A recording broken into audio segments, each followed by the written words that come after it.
So you're one of the 5 artists featured in our exhibition currently on view in the museum's West Gallery. It's called Healing Our Humanity. It's on view until July 10th. Yes. And you're joining us from Lagos, Nigeria. Is that right? Absolutely right. All right. So you wear many, many hats. You are an internationally renowned artist. You're the founder of your father, Ben Enwonwu's foundation, a gallery director, the head of a visual arts and cultural communications company, the president of the Society of Nigerian Artists, and I'm sure I'm missing a few. So my first question is, how do you maintain a studio practice in the midst of all of that? Well, art is something I was born into. I mean, being an artist's son, I don't know any other thing to do. I tried to foray into some other discipline, trying to be a man on my own, trying to study biochemistry, which I did as a first degree. Then I went on to do geophysics. But I see my art and painting as a calling, and it's something that I'm never really satisfied until I pick up a brush to paint and express myself. For me, it's a therapy as well. It's a place of escape, and it's a place where I'm able to express my innermost thoughts and feelings, about society. So sometimes I feel it's just like my writing. I write a lot. I write critical essays, and I contribute to a lot of text, and I speak at public engagements, but it's never as satisfying as painting. And I find myself in my painting being able to express, because, sometimes you don't just see it all in the painting. You want the viewer, the audience, to think it through, and in that thinking it through, it draws them into it. So I think it's a space where people are able to contemplate and to think, as opposed to just writing something that is right there in your face. And once the person reads and comprehends them, the person draws understanding straight away.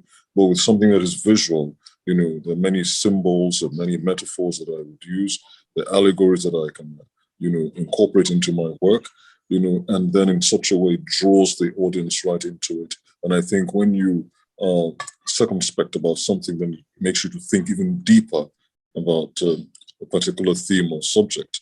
And in many ways, in that way especially, I think that I can give more meaning to my thoughts or advocacy.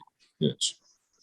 Yeah, and your work, it touches on issues of sociocultural issues, particularly we have 3 works of yours in this exhibition. 2 of them are portraits, and one of them is a larger full-figured work. But I want to talk about the Belle of Senegal series first. So I read that let's go to your artist statement here so I can just directly pull your words. Closely related, which deal conversely with the effects of European imperialism in Francophone West Africa. The latter category engages present-day women of Senegal, chronicling their increasing hybridity that absorbs and transforms global fashion trends, yet retains the best aspects of their culture. And the piece we have in this exhibition is a closer crop portrait from the other that I saw in the series.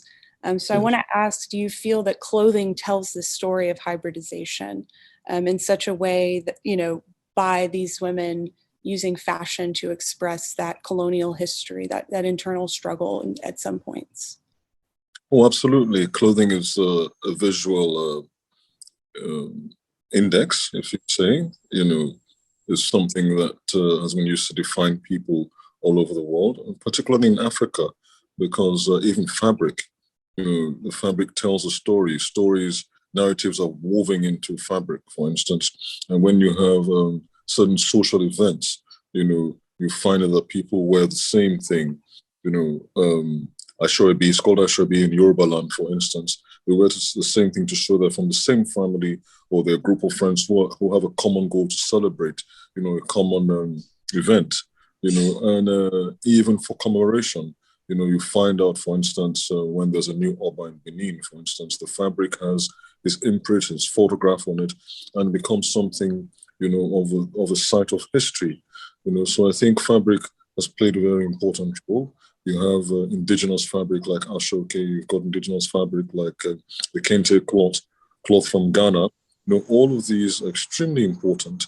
And even though there's some fabric that's been imported, let's say from Holland, Africans, have made it their own, and it comes with a sense of history. Artists, for instance, like Natsu, who have taken bottle tops, the cover caps of bottles, to imitate kente, to imitate fabric imported from Holland, for instance, Dutch wax fabric from Holland, tells of the history of trade between the West and Africa. So fabric, clothing, has always played a very important role. Back to my seniors and Belle of Senegal, you can see the influence, of Victorian fashion, and how they've been able to form a sort of hybrid. And I think that it's Africans, accepting modernity on their own terms, and that's the beauty. They've been able to, gain from indigenous aesthetics and traditions and fuse with their own colonial experience to bring forth new designs, very fashionable, items of clothing that, are gaining world attention right now. So I think even in my art, what I try to do is to learn, from my own Western conventions and modes of representation and fusing with my own indigenous aesthetics to come up with something original. Because for me, that's my experience. That's what I've lived through. And, art is a sum total of one's experiences. And what gives it, what makes it ring true, is because it's an authentic story, something I've experienced, something I've gone through.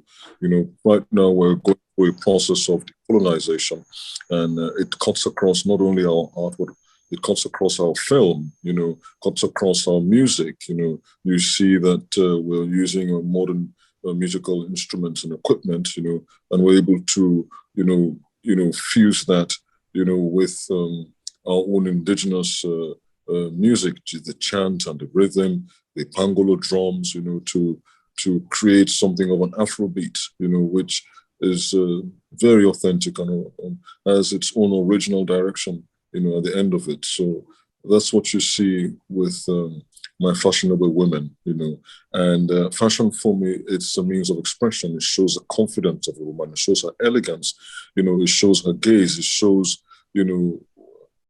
her coming out, and aspiring, it shows, that she's aspiring for a better society and a better self. Here are women who, for me, I use them as a symbol for Africa, showing that Africa has emerged from a colonial past, and is coming into its own. And that's the Africa that I want to see. I don't want to see images of poverty. I don't want to, to have to pander to negative stereotypes, thrust on Africa, stereotypes of corruption, stereotypes of the downtrodden, stereotypes of the exotic, or stereotypes of the safari. I want Africa, the African story, to be different, to be something that's celebrating the very peoples that, and their aspirations and how they become to emerge and how they must be, identified by the content of their character, not by the texture of their hair, color of their eyes, or their complexion. So I think it's very important, and fashion for me, is one, very good way that I can do that. Sorry, these lights are automatic. Right. Interesting.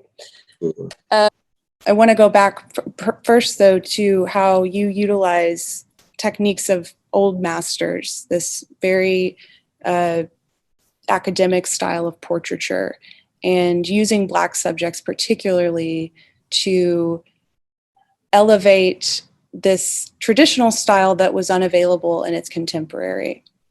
And I want to know, what is your motivation for doing that? Is it a means of personal healing? Is it a means of expanding that representation to include Black subjects? Or is it to modernize something that was once colonized? I'll say in a way it's all three. First is personal, because I think that everyone must have a purpose. My art also serves a purpose in that regard. I think it's extremely important for a man to know his purpose here.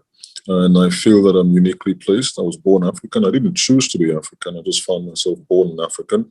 And if I find that I'm in a situation where, I want to come to the table, I'm not trying to be superior in any form. I'm not trying to agitate against anyone. I'm just asking for a proper place on the table. And if I know that my people, have gone through a little bit of a negative impact in history. I think that it's only, sensible for me to not only advocate for myself, but to advocate for generations that are still to come from Africa, especially knowing that Africa has a youth-based population, and the majority of Africa in the next 30 years, will be below 18 or thereabout. So for me, it's a story that, is a position I'd like to take, being an African, and I think that through my work, that's what I try to do. Now, going through old master techniques, I've done a lot of history research. I'm an art historian, and I see that, we have an underrepresentation. And even when we're represented, we're represented as slaves, and I think that using the very means by which, we were negatively perceived is a good way to start, so that the correction starts from there. Now, it's also written many books, that the Africans didn't have the same intellectual capacity, as the West, and that is a misrepresentation of the African intellect. For instance, our works were heavily stylized. When you see our old sculptures, the traditional sculptures, you might see heads are, made larger, but it was for a purpose. The purpose was that, we believed that the head was a seat of wisdom, and it holds a man's destiny. So it was emphasized, for instance, in traditional, African sculpture. But then when you look at it again, you recall that even the birth of modern art drew from those traditional sculptures, then it goes without saying that if you really felt that these sculptures were grotesque, then why did you, how come you were inspired to create, modern art at the turn of the 19th century, for instance? So that for me is problematic in itself, but it gives credit and credence to the ability of the African sculpture. Now, in terms of naturalism, are Africans really inept? Are they not able to understand, perspective, anatomy, foreshortening, sciences of representation? Of course they were able to. And you can only look, you don't have to look too far to see the natural, sculptures of Ife and how they were represented in all realism and naturalism. So did they have that ability? Of course they did. It's just that they chose, in many instances, to emphasize certain facets of the anatomy based on how important they felt they were. But they have since proven, and even the Benin bronzes show an advancement in technology that even the world never saw before even the Portuguese came to Benin. That's before 1897, for instance. So I think that, for anyone to think that, something that ought to be corrected, and not just corrected by speaking at conferences, but to document this, in paintings, which for me will tell the same story even 400 years after I'm gone. So I think it's very important, starting with those techniques, to show that, yes, we have, great understanding of the sciences of representation, and we understand historical canons, of history, and we can use these same methods, to begin the argument or to reimagine, ourselves in history. And I think that for me, one of the reasons why, I paint, old master techniques is to show that one can also master these techniques and speak forth, my own perspective. Lisa, hello. Hello. We're speaking to Oliver currently about how art is a means of healing and its own representation and reclaiming representation of one's own form. And since you are here joining us now, I'll begin discussing the similarities in your... first I'll formally introduce to the two of you. Lisa Thomas Connors, our interim director, and she's Steffen Thomas's daughter. And I really wanted y'all to get together because I think that there are a lot of similarities in your childhood, probably in ways that are really unique to the two of you that we would love to hear about. So first question is, what was it like to grow up with a father who was famous in his own lifetime and during your childhood? And Lisa, I guess we'll start with you and then we can just get the conversation going. Okay, well, it was pretty different. I'll say that growing up in the southern United States, in Georgia, very unique to have a German father who was an artist. Two things, actually. So I always felt different as a child with my classmates at school. My father became well known for his public art, so his name was in the paper. One of the things, I don't know if Oliver experienced this or not, but everyone thought that we were wealthy, and we weren't, just because my father got his name in the paper and was well known as an artist. And that, became some issues at times. That's a little strange in itself, but also we, in a relatively rural area in the South, and often I think the art was not understood. And so that was another thing, another challenge. It was very stimulating. I didn't know until I was grown just how lucky I was to be introduced to the people that my father knew through being an artist. My mother was my father's muse, and very devoted to him as well as to us children. So that was another part. The whole family, was centered around the art.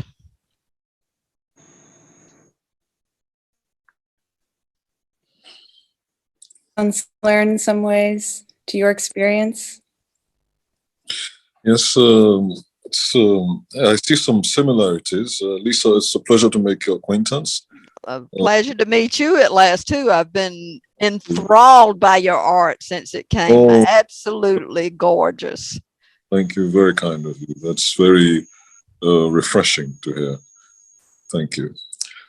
I see similarities not growing up, because I remember, when I was at secondary school, someone asked if my father would throw his hat into the elections and run for president. I couldn't understand why, he wouldn't, since he was famous. And I had to go back home to ask my father why he couldn't. He just laughed it off when I understood later. But he was going through his own pressure, trying to make sure he takes care of his family. And, of course, as artists, you always have your ups and downs. Sometimes when you make money, you have to make sure you invest it, because other times there are going to be dry spells. But growing up as an artist's son, I was, it was only easy to understand what he was doing, because all I had to do was watch. But he wasn't the father who wanted you loitering around. He always believed that you must be busy, and anytime we heard him walking, because he used to walk around with his walking stick, we scamper away, because he just didn't like people not doing anything. And when our friends would come, to play, he would always ask them, why can't you help your mom in the kitchen? Don't you want to do things at home to be useful at home? Because he couldn't understand why young people always had to loiter around and couldn't make themselves useful. So I remember we had a telephone, somewhere on the dining area. And anytime we heard it ring, we always try to rush to pick up before him, because if he picks it up, if he hears from his studio, he's going to ask your friends, our friends, the same question. Don't you have anything useful to do? Then always call. This sounds so familiar. My father, being German, had this tremendous work ethic. He was apprenticed to a stone carver when he was 14 years old, because he had to prove himself that he could learn a craft before he was allowed to study sculpture. And so he was all about work. In fact, he wrote a poem once about work and how much he loved it, how much he actually loved work. And he often talked about the romance of work, and that one of the greatest things for a person was to have work that brought them joy. And he was very dedicated to supporting the family as well. Similarities there. Absolutely. And my father did public works for 30 years. He actually had two careers, if you look at it this way. And he finally, when the all of us children were pretty much grown, I was in college, I guess almost by then. I was the youngest. He decided he wanted to give that up and do his own thing, or creativity, to be completely free, to be express himself creatively. So he had another 30-year career. Fantastic. And I see similarities because even my father started off studying anthropology.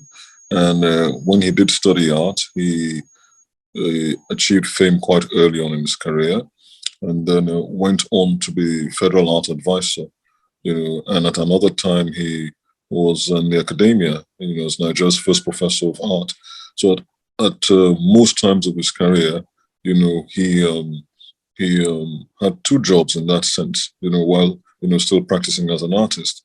And it wasn't until his full retirement in 1975 that he went, full, circle, full thrust into, practicing, as an artist. So I see similarities there, and it's very fascinating that we can connect like this, so many different levels. And the next generation, that's you and I, we find ourselves, championing the arts, in some way or the other. So it's very interesting. In that way, I feel we're kind of kindred spirits. Yes, sense. I agree. I agree very much so. Of course, my mother founded this museum after my father died, and she knew how important it was to keep all of his papers, his letters and personal papers and artifacts. So we have a huge archive here, which we're very fortunate to have, and I think it's fairly unique. So I assume that you're in a position with your father's foundation to be able to do the same thing. Absolutely. You both care for a collection of your father's artwork, which is a unique circumstance to find. Yeah. Go ahead, Oliver. And just like Lisa, my mom first kept a lot of his writings and documents, and when I grew, into adulthood, then I began to understand how important it was, and that's what led to the foundation. She started the initial thrust, by preserving these items. And just like Lisa's, my mom too was, my father's muse, and I know that he did several paintings of her, and for major exhibitions, they would be right at the entrance, the first painting that you see, especially the one in which she was expecting me in 1975, so that I recall, and they were never for sale, never sold them, never was interested, never could be tempted, and they remain till this day. Yes. What does it mean to both of you to preserve your respective father's legacy? I think Lisa would go first. She's very eloquent. Well, it's to the point in my life. I think I'm a lot older than you are, Oliver. I'm, it is exceptionally important to me, and I don't, know about your foundation, your father's foundation, but it's a constant struggle here to fund and maintain a single artist museum. And but I am, in a sense, in a race with time to secure his legacy as far as digitizing as much of the documents that we have. We have already digitized 48 hours of audio of my father, and many reels of 8mm film that my mother kept, and actually some people close to the family donated some of their film that's been very useful. And we're in the process of the last leg of producing a full-length documentary. Your father is far more famous, actually, in Nigeria and Africa than my father is in this country. But it's important to me to make sure that these main projects are completed in my lifetime. And so I feel a certain amount of pressure to follow through on that while still maintaining the programs that we have at the museum to introduce artists like you to our area. So it's a double and triple job. But anyway, I hope that answered that question a little bit. I think you're doing great. I'm very impressed by your work, and ever since I got invited to the exhibition, I've done a bit of research, on what you've been doing, and I must commend you. And it also serves as inspiration, for me in preserving my own father's work. My own father scored many firsts. That's because our own art history is still very young. Our modern art history is still very young. I'll say 50, 60 years, 70 years tops. We have an ancient art history, but the modernist thrust, is still quite young. And because before his appearance on the scene in Nigeria, artists were ridiculed. I mean, it wasn't seen as a very serious profession. Many parents wanted their children to study medicine or engineering, or, in quotes, some of the more prestigious, according to them, professions. So he brought a lot of statesmanship, a lot of professionalism, and through his many achievements, including the Queen sitting for him, his fame was used, by many artists to, define their own practices, and inspired a lot of artists to, art profession. So these are some of his accomplishments, and I feel that, this story must be told, to generations that are coming, a story of innovation, a story of perseverance, because, he first broke August exhibition spaces in the West. As early as 1946, he was already celebrated in Time magazine as Africa's greatest artist, and he was already exhibiting with the likes of Picasso. But because I see the difference, in fame, and even prices for works, between him and some of his international peers that he schooled with, for instance, at the Slade in London, I feel that if care is not taken, these gains that he made would be easily erased. And, that was my initial impetus to ensure there's a foundation to preserve his legacy. Now, presently, there are a lot of forgeries of his work, and the foundation is taking quick action to, publish a catalog resume to make sure that we're able to curb, the spate of forgeries. And that comes when an artist begins to achieve high price work. A lot of his writings, because he was also an intellectual and an academic, a lot of his writings need to be published. I like your thrust in digitizing, and I've reached out to some universities to see how, we can digitize his archive. I think it's very important because it makes information easier kept, and it makes information easily transportable and transmissible. So these are some of the things that I'm looking into, and I've been approached, to do actual films on him, and I think that that's what I'm also looking at, because I think that, in today's climate, you want to reach as many people as possible. You want to make sure, because the new generation, they're into mass electronic media, and their means of communication is very different from our own means. They communicate via social media. And I think that we're beginning to look at that. How can we utilize these platforms to make sure that he still has a presence and relevance, and people understand, his art, the importance, the significance of his art, and his place in society. And I think that it's also important, because modern African art, isn't, it's only just beginning to be